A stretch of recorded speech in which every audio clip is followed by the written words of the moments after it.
Hello. तो जिस किसी ने गलती से या फिर फर्स्ट टाइम क्लिक कर दिया है उसको मैं ये बता दूं कि ये ऑडियो बुक्स की सीरीज है जिसके अंदर मैं A Song of Ice and Fire इसकी first book Game of Thrones के चैप्टर सुनाता हूँ, वो भी हिंदी में। और इसलिए सुनाता हूँ क्योंकि ये भी हिंदी में डब नहीं है और मुझे लगता है कि मेरी तरह और कोई भी होगा जिसको हिंदी में सुनने में इंटरेस्ट होगा, पर डब नहीं है, इसलिए मैं डब करता हूँ। तो पिछली वीडियो में अपन ने देखा था लाइसा पता नहीं किसके साथ में एक मिस्टीरियस बॉक्स भेजती है, जिसको देखने के बाद में और केटलिन के इतना कहने के बाद में नेड स्टार्क आखिरकार मान जाता है किंग्स एंड बनकर किंग्स लैंडिंग जाने के लिए। और इनकी फैमिली अब जल्दी एक दूसरे से दूर होकर आधी किंग्स लैंडिंग और विंटरफेल रहने वाली है। और जॉन स्नो को वॉल पर भेजने की बात हो चुकी है। अब इससे आगे आर्या का काम काफी खराब था, उसका बनाया हुआ कपड़ा वापस बिगड़ गया। अब इसको देखकर आर्या को खुद पे भी गुस्सा आ रहा था और बाकी सब लोगों पे भी जो उसको ये काम जबरदस्ती करा रहे थे। अब वो सांसा की तरफ देखती है जो इससे थोड़ी सी दूर दूसरी लड़कियों के साथ में बैठी हुई थी।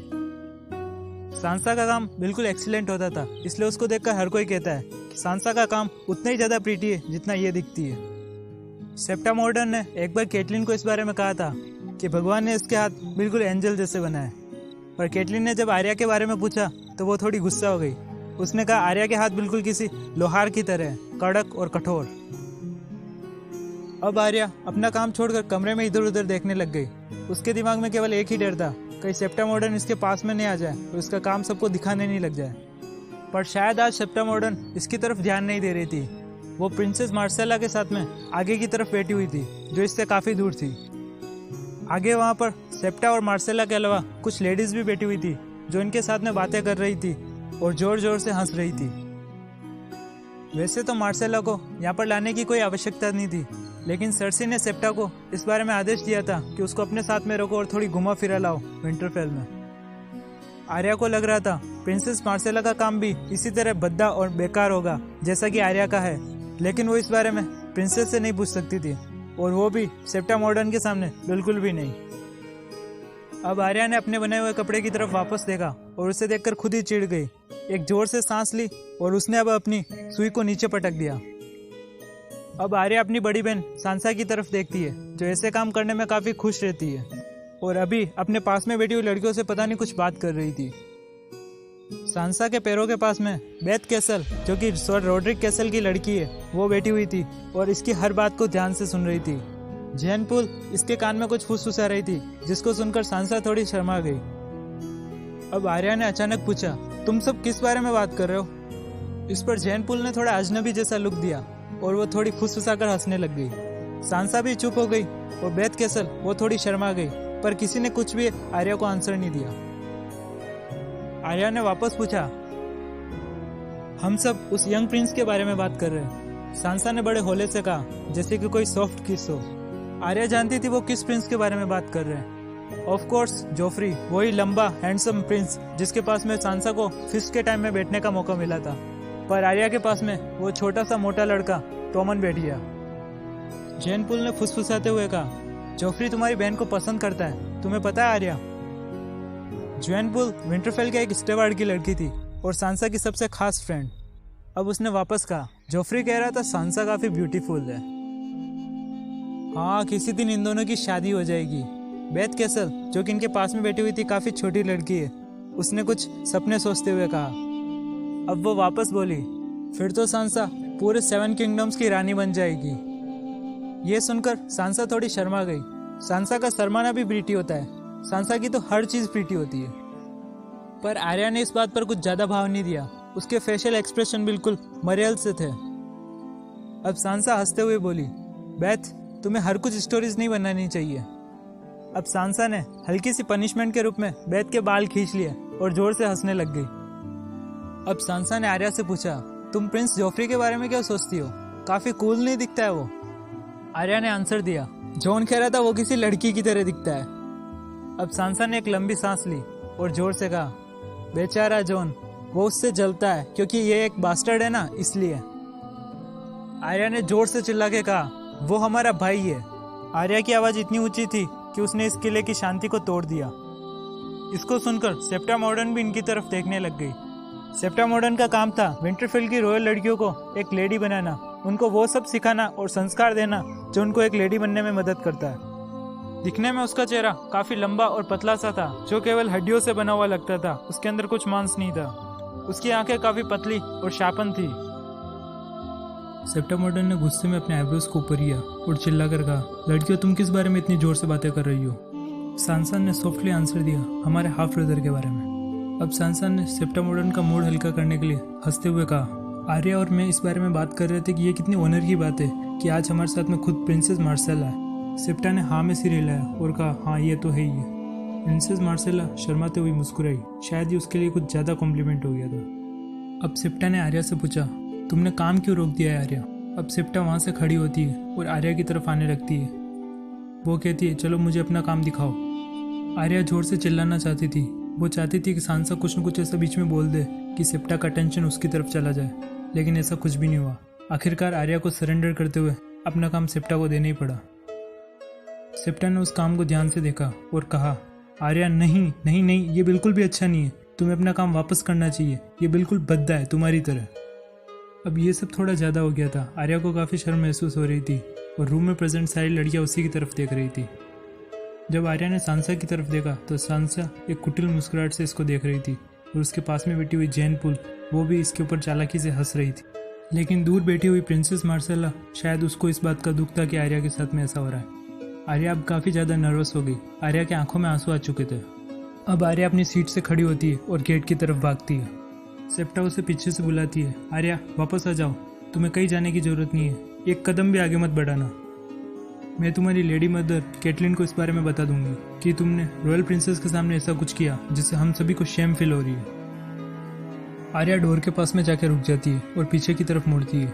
वह अपने दांतों से अपने लिप्स को चबाए जा रही थी, काफ़ी गुस्से में थी। उसकी आंखों से आंसू गालों से होते हुए नीचे गिर रहे थे। अब वह प्रिंसेस मार्सेला की तरफ देखती है और हल्का सा नीचे अभिवादन के रूप में झुकती है और कहती है, मुझे आज्ञा दीजिए माय लेडी बाहर जाने की। मार्सेला भी उसी की तरफ देख रही होती है। वह अपनी पलकों को झपकाती है और बाकी सारी लेडीज से गाइडेंस के लिए पूछती है, लेकिन ये तो उसको भी पता था कि सेप्टा मॉडर्न उसको जाने नहीं देगी। सेप्टा वापस आर्या से पूछती है, अभी तुम जाओगी कहाँ पे वैसे आर्या? आर्या ने सेप्टा की तरफ घूरा और फिर शांति से बोली, मैं अपने हॉर्स के पास में जा रही हूँ। ये सुन के सेप्टा मॉडर्न के फेशियल एक्सप्रेशन थोड़े नॉर्मल हो गए, लेकिन ये उसका बिल्कुल भी मतलब नहीं था कि आर्या वहाँ से चली जाए। अब आर्या वहाँ से जल्दी से पीछे की तरफ मुड़ती है और गेट की तरफ भागती है। आर्या पूरी कोशिश कर रही थी जितना तेज वो भाग सके उतना भागने की। भगवान ने ये आर्या के साथ में अच्छा नहीं किया। सांसा के पास हर वो चीज़ थी जो आर्या के पास नहीं है, जबकि सांसा आर्या से केवल 2 साल ही बड़ी है। सांसा अच्छे गाने गा सकती है, वो डांस भी कर सकती है, इसके अलावा उसको पोइट्री लिखना भी आता है। उसे ये भी पता है कि ड्रेस को कैसे सहाजा जाता है और कैसे पहना जाता है। इसके अलावा सांसा को हाई हार्प और बेल्स नामक 2 वाद्य यंत्रों को बजाना भी आता है और सबसे खास वो काफ़ी ब्यूटीफुल थी। सांसा काफ़ी हद तक अपनी माँ की तरह थी, उन्हीं की तरह बाल और वैसे ही शक्ल थी। लेकिन आर्या के अंदर शायद ज़्यादा ही नोट था। वो बिल्कुल अपने पिता के जैसी थी। उसकी भी शक्ल पिता की तरह बिल्कुल लंबी और पत्थर जैसी थी। इसीलिए जैन पुल हमेशा आर्या दो हॉर्स फेस कहकर चिढ़ाती है। केवल एक ही चीज़ आर्या सांसा से बेटर कर सकती है और वो है हॉर्स राइडिंग। सांसा कई बार आर्या को कहती है अगर वो किसी दिन जोफ्री से शादी कर लेगी तो आर्या को अपने घोड़े रखने की जॉब में रख सकती है। टावर के बाहर निचली सीढ़ियों पर नाइमीरिया आर्या को वेट कर रही थी। जैसे ही उसने आर्या को अपनी तरफ आते हुए देखा, वो दौड़ के आर्या के पास चली गई। आर्या ने उसके सिर पे प्यार से हाथ फेरा। वो वोल्फ का बच्चा आर्या को काफ़ी ज़्यादा प्यार करता है, शायद जितना और कोई भी नहीं करता विंटरफेल में। ये दोनों हमेशा एक साथ में ही रहते हर जगह। नाइमीरिया यहाँ तक कि आर्या के कमरे में ही सोती है, आर्या के पैरों की साइड। अगर कैटलिन ने इस बारे में मना नहीं किया होता तो पक्का आर्या अपने साथ में उस वोल्फ को कपड़े की बुनाई वाली जगह पे ले जाती। सेप्टा मॉडर्न इसके कपड़े के बारे में कुछ भी गलत कहती तो आर्या जानती है क्या होने वाला। नाइमीरिया ने आर्या के हाथ को प्यार से चाटा। नाइमीरिया की आंखें बिल्कुल येलो थी, जैसे कि कोई सनलाइट हो या फिर 2 गोल्डन कॉइन्स। आर्या ने नाइमीरिया का नाम द वॉरियर क्वीन ऑफ रोनेस के हिसाब से रखा था, जो अपने लोगों को नेरोसी को पार करा के यहाँ पर डॉर्न में लेके आई। आर्या ने खुशी से नाइमीरिया को अपने गले लगा दिया। नाइमीरिया ने उसके कान को चाटा और अब आर्या जोर से हंसने लग गई। अब तक तो सेप्टा मॉडर्न ने पक्का कैटलिन को इस बारे में बता दिया होगा कि आर्या ने वहाँ पे क्या किया। इसलिए आर्या न तो अब अपने कमरे में जा सकती थी, न ही हॉर्स की तरफ। नेक्स्ट उसकी चॉइस थी बैटल यार्ड ऑफ बॉयज़ की तरफ जाए और रोप के द्वारा प्रिंस जोफ्री को पीटते हुए देखे। अब उसने हौले से नाइमीरिया से कहा, चलो मेरे साथ में भागो तुम भी। अब आर्या और उसका पेट वॉल्फ नाइमीरिया दोनों ही वहां से बहुत तेजी से भागने लगे। ये दोनों भागकर उस विंडो की तरफ जा रहे थे जो विंटरफेल के इस महल और प्रैक्टिस यार्ड ऑफ बॉयज के बिल्कुल बीच में थी। वह विंडो प्रैक्टिस यार्ड से काफी दूर थी, लेकिन उस जगह से प्रैक्टिस यार्ड का बहुत अच्छे से व्यू आ सकता था और हर लड़ने वाले योद्धा को यहाँ से देखा जा सकता था। अब वे दोनों हाँफते हुए आखिरकार उस जगह पर पहुंच गए, लेकिन वो वहां पर जाके देखते कि जॉन वहां पर पहले से बैठा हुआ है, जिसकी एक टांग विंडो के उस पार है और दूसरी इस पार। वह भी यहाँ पे बैठकर उस प्रैक्टिस यार्ड का नज़ारा देख रहा था। लेकिन जॉन प्रैक्टिस यार्ड की तरफ देखने में इतना ज़्यादा खो गया था कि उसे पता भी नहीं चला आर्या और नाइमीरिया कब उसके पास में आ गए। उसे तब पता चला जब गोस्ट नाइमीरिया का अभिवादन करने के लिए आगे की तरफ बढ़ा। वैसे नाइमीरिया और गोस्ट दोनों एक ही माँ के बच्चे थे, लेकिन नाइमीरिया से गोस्ट काफ़ी ज़्यादा साइज में बड़ा था। अब वह नाइमीरिया की तरफ आता है और उसे सूंघता है। उसके बाद में उसके कान पे एक हल्का सा काटता है और बाद में शांति से जाकर जॉन के पास में बैठ जाता है। जॉन ने आर्या की तरफ थोड़े क्यूरियोसिटी से देखते हुए कहा, प्यारी बहन, तुम्हें तो कपड़े की बुनाई वाली जगह पर होना चाहिए अभी। आर्या ने थोड़ा गुस्से से मुंह बनाकर जॉन की तरफ देखा और कहा, मैं भी फाइट देखना चाहती हूँ। फिर तो यहाँ पे आके बैठ जाओ, जॉन ने हंसते हुए कहा। अब आर्या भी उस विंडो के ऊपर चढ़ती है और जॉन के पास में जाकर बैठ जाती है। विंडो में ऊपर प्रैक्टिस यार्ड से आने वाला काफ़ी ज़्यादा साउंड सुनाई दे रहा था, जिनमें तलवारों के टकराने और योद्धाओं के चिल्लाने की आवाज़ थी। लेकिन इस चीज़ ने उसको काफ़ी डिसअपॉइंट कर दिया। वहाँ पर केवल बच्चे ड्रिल और लड़ रहे थे। लड़ने वालों में से एक ब्रान था जो विपक्षियों के द्वारा चिढ़ाए जाने पर जोर जोर से वार कर रहा था। दूसरा उसके सामने टोमन, वो मोटा सा लड़का था जो उससे बचने की कोशिश कर रहा था और वापस वार करने की। वे दोनों काफ़ी थके हुए लग रहे थे और काफ़ी दोनों हाफ भी रहे थे, लेकिन फिर भी उन्होंने अपने लकड़ी की बनी हुई तलवारों से एक दूसरे के ऊपर वार करना जारी रखा। यह पूरा मुकाबला सर रोड्रिक कैसल, जो कि विंटरफेल के मास्टर ऑफ आर्म्स है, उनकी देखरेख में हो रहा था। उनका यह मुकाबला देखने वाले वहाँ पर लगभग दर्जन पर लोग होंगे। सारे आदमी और लड़के थे। वे उन दोनों बच्चों को एनकरेज करने के लिए उनके लिए हुटिंग भी कर रहे थे। आर्या ने हुटिंग करने वालों में से सबसे तेज आवाज़ रोब की सुनी। रोब के पास में ही थियोन ग्रेजॉय बैठा हुआ था, जो अपने हाउस ग्रेजॉय के कपड़े पहने हुए था। वह उन दोनों बच्चों की फाइट पर बहुत अपमानपूर्ण तरीके से हंस रहा था। अब तक वे दोनों आपस में लड़ने वाले लड़के काफ़ी ज़्यादा थक गए थे। अब वे एक दूसरे के गोलमोल घूम रहे थे और अटैक करने की कोशिश कर रहे थे। आर्या भी समझ चुकी थी अब इनकी फाइट ज़्यादा देर तक टिकने वाली नहीं है। अब जॉन शांति से आर्या की तरफ देखते हुए कहता है, तुम्हें नहीं लगता आर्या, यहाँ पर छाया में बैठकर इन लड़ते हुए को देखना कुछ ज़्यादा थकाऊ काम है सिलाई के काम के कंपेयर में। अब आर्या ने इसका जवाब थोड़ा चिढ़ते हुए दिया। वह बोली, यहाँ पर बैठकर इनको देखना काफ़ी फनी काम है नीडल वर्क के कंपेयर में।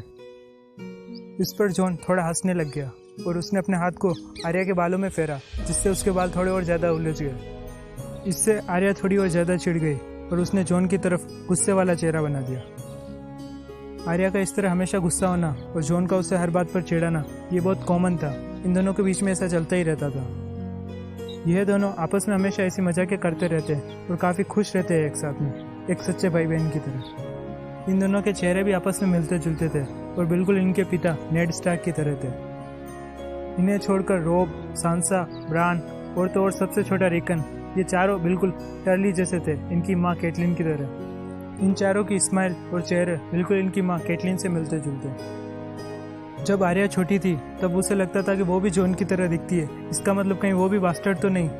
लेकिन बाद में जॉन ने उसके इस डर को बाहर निकाला और उसे रीअश्योर किया कि आर्या बास्टर्ड नहीं है। अब आर्या ने थोड़ी क्यूरियोसिटी से जॉन से पूछा, तुम वहाँ पर क्यों नहीं जा रहे हो वैसे लड़ने?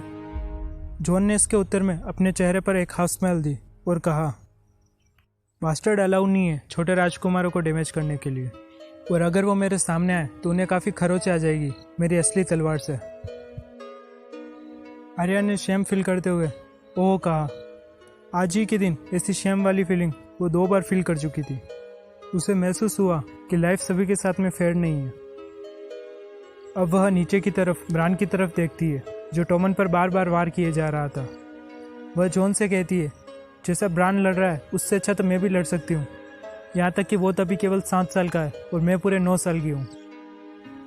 इस पर जॉन आर्या की तरफ ध्यान से देखता है और उसके एक आर्म को अपने हाथ में लेकर उसके मसल का अनुमान लगाने की कोशिश करता है।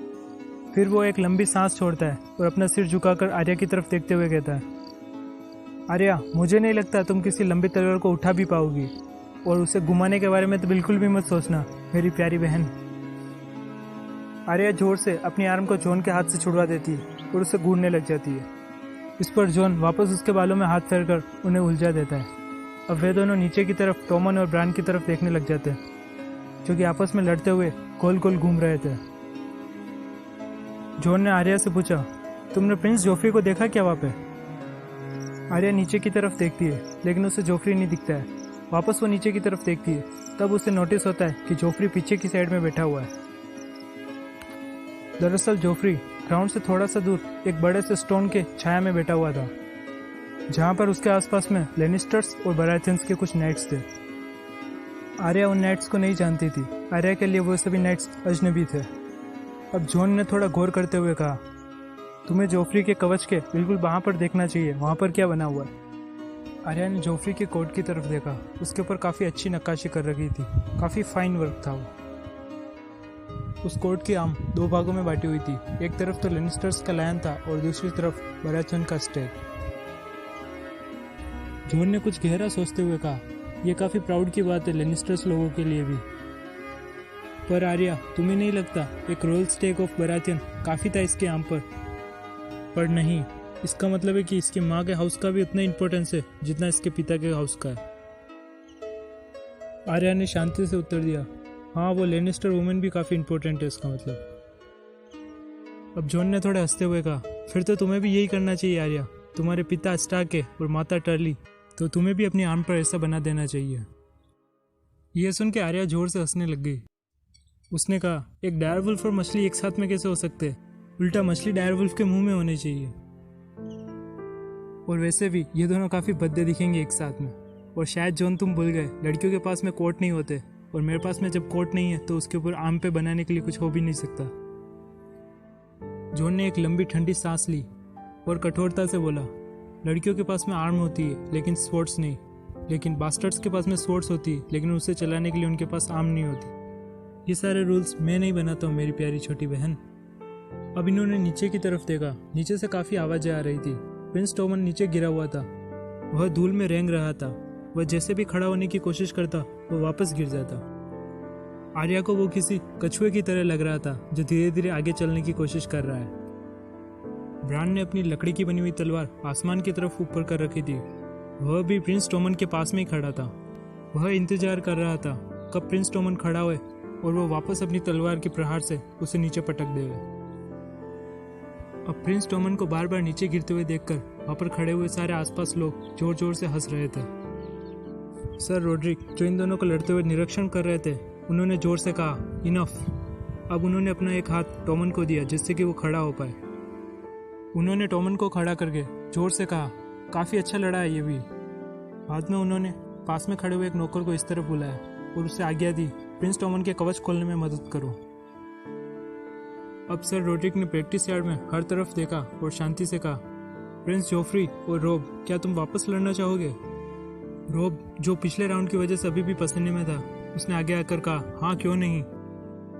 सर रोड्रिक के बुलाए जाने पर प्रिंस जोफ्री, जो कि पीछे की तरफ छाया में बैठा हुआ था, वह अब आगे सनलाइट में आता है। उसके बाल किसी पिघलाए हुए गोल्ड की तरह चमक रहे थे।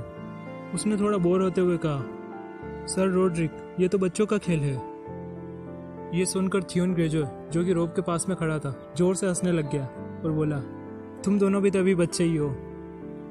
प्रिंस जोफ्री ने उत्तर दिया, रोब होगा बच्चा, मैं तो प्रिंस हूँ, और वैसे भी मैं इस स्टार्क के साथ में तलवारबाजी कर करके अब बोर हो चुका हूँ। तुमने मुझे जितना पसीना दिया उससे ज़्यादा तो तुम्हें हो रहा है जोफ्री, रोब ने कहा। कहीं तुम मुझसे लड़ने में डर तो नहीं रहे हो? अब जोफ्री ने रोब की तरफ देखा और कहा, ओहो, ये तो काफ़ी भयानक है। तुम तो काफ़ी बुढ़े हो रोब। अब ये सुनकर लेनिस्टर्स और बराथियन के जो लोग जोफ्री के पास में खड़े थे, वो जोर जोर से हंसने लग जाते हैं। अब ये सुनकर जॉन ने काफ़ी गुस्से से नीचे की तरफ देखा और आर्या से कहा, सच में जोफ्री तो काफ़ी बकवास है। सर रोड्रिक ने थोड़ा अजनबी जैसे प्रिंस जोफ्री की तरफ देखा और पूछा, तो तुम क्या चाहते हो, किस तरह लड़ा जाए? जोफ्री ने उत्तर में कहा, लाइव स्टील यानी कि असली तलवार है। रोब जो पीछे की तरफ खड़ा था उसने भी जोर से कहा, हाँ क्यों नहीं, पर बाद में तुम पछताओगे जोफ्री, देख लेना। सर रोड्रिक कैसल जो कि मास्टर ऑफ आर्म्स है, उन्होंने अपना हाथ रोब के कंधे पर रखा जिससे कि वह चुप रहे। अब उन्होंने कहा, लाइव स्टील यानी कि असली तलवारें तो काफ़ी डेंजरस होती है, क्यों नहीं हमको टर्नी की तलवारों से लड़ना चाहिए जिनकी धारें थोड़ी बूटी है। इस पर जोफ्री ने कुछ भी नहीं कहा, लेकिन एक लंबा आदमी जोफ्री के पीछे खड़ा था वो आगे की तरफ आया। आर्या के लिए वो आदमी नया था, आर्या उसे नहीं जानती थी, शायद वो कोई नाइट होगा। वह काफ़ी लंबा था और उसके बाल काले घने थे, लेकिन उसका चेहरा काफ़ी भद्दा था, आधा चेहरा एक तरफ से जला हुआ था। उसने प्रिंस के आगे की तरफ आकर कहा, आखिर तुम होते कौन हो अपने प्रिंस को सिखाने वाले? ये प्रिंस है, इसकी तलवार बूटी होगी या फिर धार वाली, ये तुम कौन होते हो डिसाइड करने वाले? सर रोड्रिक ने उत्तर दिया, क्लियन, तुम्हें ये बात नहीं भूलनी चाहिए कि मैं मास्टर ऑफ आर्म्स हूँ विंटरफेल का। तो तुम यहाँ पे क्या लड़कियों को ट्रेनिंग देते हो? उस जले हुए मुंह वाले नाइट ने एक आंसर की प्रतीक्षा में कहा। उस नाइट की बॉडी किसी बैल की तरह घटीली और स्ट्रांग थी। सर रोड्रिक कैसल ने थोड़ी तीखी आवाज़ में कहा, मैं यहाँ पे नाइट्स को ट्रेनिंग देता हूँ और उन्हें लाइफ स्टाइल तभी मिलता है जब वे उसके लिए तैयार होते हैं और इसे चलाने की उनकी एज हो जाती है तब। उस जले हुए चेहरे वाले नाइट ने रोब की तरफ देखा और पूछा, तुम्हारी एज क्या है लड़के? रोब ने उत्तर दिया, 14। फिर तो मैं तुम्हें ये बता दूं कि मैंने जब पहले आदमी को मारा तब मैं केवल 12 साल का था और वो तलवार बूटी नहीं थी। अब ये सब सुनकर रोब के चेहरे पर जो गुस्सा आ रहा था उसे आर्या भी देख रही थी। आज बारंबार इन लोगों ने रोब के प्राइड पर चोट मारी थी। उसने सर रोड्रिक से कहा, मुझे इससे लड़ने दो, आज तो मैं इसे बुरी तरीके से काट डालूंगा। सर रोड्रिक ने उत्तर दिया, हाँ काट डालो, लेकिन एक टर्नी की तलवार से। इस पर जोफ्री ने कहा, चलो मैं भी देखता हूँ तुम्हारी कितनी उम्र है, कहीं तुम ज़्यादा एज तो नहीं हो गए, लड़ने के काबिल तो हो ना कम से कम। अब ये सुनकर पीछे खड़े हुए सारे लेनिस्टर्स लोग जोर जोर से हंसने लग जाते हैं। अब ये सुनकर रोब का सारा सब्र का बांध एक साथ में टूट जाता है और वो जोर से आगे की तरफ बढ़ता है। आगे क्या होने वाला है ये सोचकर आर्या अपने मुंह पर हाथ रख देती है। रोब ज़्यादा आगे बढ़ता उससे पहले थियोन के जो उसका हाथ कसकर पकड़ लेता है और उसे प्रिंस जोफ्री से दूर रखने की कोशिश करता है। सर रोड्रिक कैसल भी सिचुएशन को नॉर्मल करने की कोशिश करते हैं और लड़ने के लिए कुछ इंपॉर्टेंट इंस्ट्रक्शंस देते हैं। जोफ्री ग्राउंड में खड़े हुए अपने छोटे भाई टॉमन से कहता है, चलो बच्चों के खेलने का टाइम हो गया है, अब तुम्हें यहाँ से चला जाना चाहिए। अब ये सब सुनकर पीछे जो लेनिस्टर्स लोग थे वो बारंबार हंसे जा रहे थे और इन लोगों की हंसी रोब के मन में जो गुस्से की आग लग रही थी उसमें घी का काम कर रही थी। सर रोड्रिक कैसल का भी चेहरा गुस्से से लाल होता जा रहा था, लेकिन उन्होंने अपने चेहरे पर एक नॉर्मल मुस्कुराहट जारी रखी। थियोन ने रोब का हाथ तब तक कसकर पकड़ रखा जब तक कि प्रिंस और उसके लोग वहां से दूसरी तरफ ग्राउंड की तरफ चले नहीं गए। जॉन उन सब लोगों को ग्राउंड की तरफ आते हुए देख रहा था, लेकिन आर्या जॉन का चेहरा पढ़ने की कोशिश कर रही थी। जॉन का चेहरा बिल्कुल गोड फूट के आगे जो पुल बना हुआ है तालाब, उसकी तरह था, बिल्कुल शांत और गंभीर। आखिरकार जॉन उस विंडो से नीचे की तरफ उतर ही गया और उसने कहा, शो खत्म हो चुका है मेरी प्यारी बहन। अब जॉन धीरे से अपने डायरवुल्फ कोस्ट के ऊपर हाथ फेरता है जिससे कि वो भी नीचे बैठा हुआ खड़ा हो जाता है और जॉन के पैरों में अपने सिर को सहलाने लग जाता है। जॉन आर्या से कहता है, सबसे अच्छा यही होगा कि तुम यहाँ से भागकर अपने रूम की तरफ चली जाओ। प्यारी बहन, सेप्टा मॉर्डन तुम्ही को ढूंढ रही होगी और अगर तुम ज़्यादा देर तक इधर उधर छिपी रही तो वो तुम्हें बहुत कठिन पनिशमेंट देगी। पनिशमेंट के रूप में वो तुम्हें पूरे विंटर में आने वाली जो सर्दियाँ है उसमें नीडल वर्क कराएगी और तुम्हारे हाथों में हमेशा हमेशा के लिए वो नीडल्स फंसी रह जाएगी। जब स्प्रिंग भी आएगा तब भी तुम्हारे हाथ बिल्कुल जमे हुए होंगे और उनके अंदर वो नीडल होगी। पर आर्या को ये सब कुछ फनी नहीं लगा। उसने कहा, मुझे नीडल वर्क बिल्कुल भी पसंद नहीं है और ये कोई सही नहीं हो रहा है मेरे साथ में। जॉन ने आंसर में कहा, सही तो कुछ भी नहीं है। जॉन वापस से आर्या के बालों में हाथ फेरता है और उन्हें उछाल देता है। अब वो आगे की तरफ चलने लग जाता है। कोस्ट भी उसके पीछे पीछे उसको फॉलो कर रहा था। नाइमीरिया भी इन दोनों के पीछे चलनी शुरू होती है, लेकिन थोड़ा आगे जाकर वो देखती है कि आर्या इनके साथ में नहीं आ रही है तो वो भी रुक जाती है। अब आर्या और नाइमीरिया दोनों आर्या के रूम की तरफ मुड़ते और जाने लग जाते। जॉन ने जितना सोचा था उससे काफ़ी खराब कंडीशन थी आर्या के रूम में। आर्या का सामना सिर्फ सेप्टा मॉडर्न से ही नहीं होता है, यहाँ पर सेप्टा मॉडर्न के अलावा उसकी माँ भी यहीं पे वेट कर रहे थे उसका। तो आर्या वाला चैप्टर यहीं पे ख़त्म हो जाता है। वो मार्टिन भाई साहब की लिखने की स्टाइल है, जहाँ पर भी मेन पॉइंट होता है वहाँ पर एकदम छोड़ देते हैं। जैसे कि मेरे को इस पूरे चैप्टर में सिर्फ एक चीज़ का वेट था कि जोफ्री और एरोड की फ़ाइट हो, वो देखनी थी मेरे को, लेकिन वही दिखाई नहीं अपन को। असल में बताऊँ तो असली पॉलिटिक्स की शुरुआत तब होती है जब ब्रांड नीचे गिर जाता है। तो होप करता हूँ वीडियो काफ़ी पसंद आया होगा, और बिल्कुल मत सोचना कि अगला एपिसोड जल्दी से आ जाएगा। और क्यों नहीं बनाता हूँ मैं ऑडियो बुक्स, या फिर इतना टाइम क्यों लेता हूँ, और जून तक क्यों नहीं बना रहा हूँ, इन सब का रीज़न कमेंट बॉक्स में जो पिन कमेंट है उसके अंदर एक लिंक दे दूंगा, वो वीडियो देख लेना। मिलते हैं नेक्स्ट वीडियो में। थैंक यू तो तुम्हें बोलना चाहिए जब मैं बिना प्रॉफिट के इतनी सारी ऑडियो बुक बना रहा हूँ तुम्हारे लिए।